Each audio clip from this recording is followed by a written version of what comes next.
a kind of a real estate business, and then he was taking money from investors, and then he couldn't pay back the money. Crooked. His brother was at the local government in California, so he made his brother to sign some kind of bonus to get money again and try to cover the debt.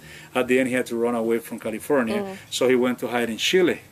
In Chile, he was also in the timber business in California. So when he went to Chile, he won a contract to open a railroad from Chile across the Andes all the way down to Peru.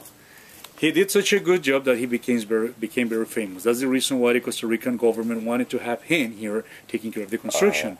But this guy wasn't like very humble. Actually, when he found out the size of the project, like it was going to be only 160 miles, he said, "No way, I'm not going to Costa Rica. I'm going to give this little thing to my nephews." And so he did. He gave it to his nephews, and there were three of them: John, Minor, and Charles. Minor and Charles were with him in Chile, and then they came to start the project. Pretty soon, the two of them died because of the yellow fever. Minor was originally from New York.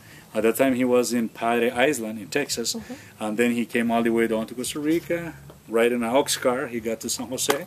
Then he had a meeting with the president, but the first thing he found out was that the Costa Ricans, first of all, had no experience on building a railroad. That was going to be the first experience. Secondly, the Costa Ricans were not used to the tropical conditions that we used to have at that time with the malaria disease, yellow fever, and so on. So Minor had to make a decision about bringing people from other countries, and basically he brought three different groups of people. The first group were Chinese. Some of them were coming from San Francisco, California, where they were already building a railroad. The rest of them were coming from Canton in China. And then the second group were Italians who were running away from the political and social conditions in Italy at that time. And the third group were people coming from the Caribbean area, including Jamaica, Trinidad and Tobago, St. Lucia, and some other small islands. But then he had a lot of people, what is today Downtown Limon, so he had to find a way to feed these workers because it wasn't easy to go to San Jose. So he was sailing to Panama as well as to Honduras in order to bring food to feed the workers. In one of his trips to Panama, somebody suggested him to bring some banana seeds. Instead of one bunch of bananas, you could feed almost 100 people. So Minor thought it was a good idea.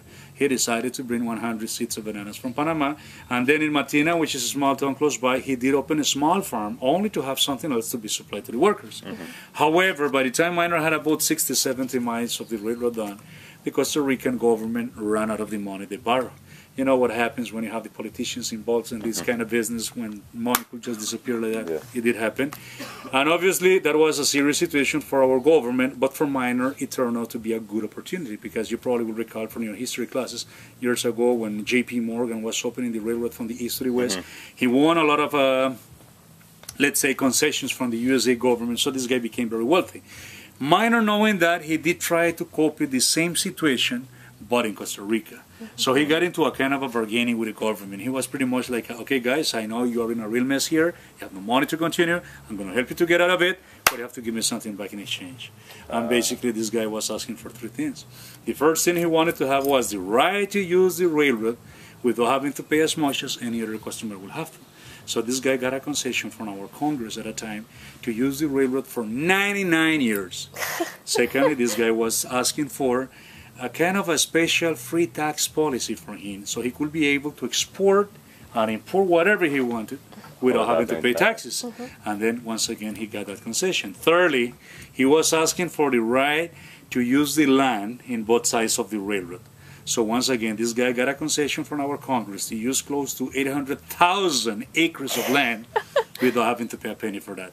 He at that time became probably the biggest landowner in Costa Rica. Wow. And then on top of that, like if it wasn't enough already, he did three things more. The first thing he